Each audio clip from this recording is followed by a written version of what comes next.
all you need is a bit of rope and a shell or charm with a hole big enough so you're able to make this necklace or bag charm. So to start off, meet the two ends and then hook the loop at the bottom through the hole of whatever you're attaching.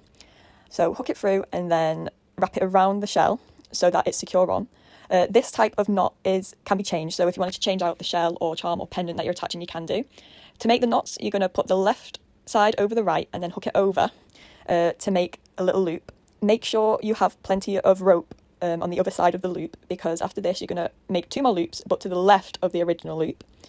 So wrap it around 2 more times over the top of it, so going to the back and then going over the top, and then with what's left over you're going to push it through all 3 loops and then pull it tight and adjust it to where you want. So you might not want to have too much of the rope coming out the other side, but it's all right if you do, because once it's pulled tight and secure you can just put it down.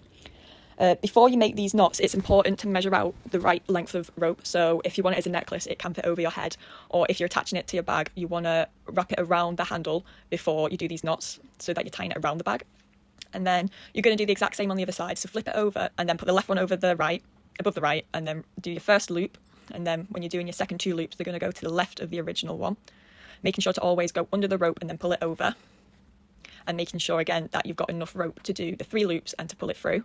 This is quite fiddly, but once you get the hang of it, it's easy. And if you're using a rope like mine, which looks cool but isn't the best for these kind of knots, because if you don't pull it tight enough, it might come undone when you're trying to adjust the length of it, but that shouldn't be an issue if you pulled it nice and tight.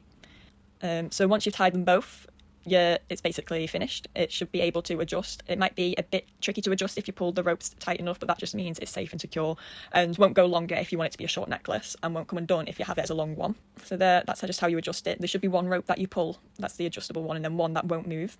And this is it as a long necklace, or then you can adjust it while it's on.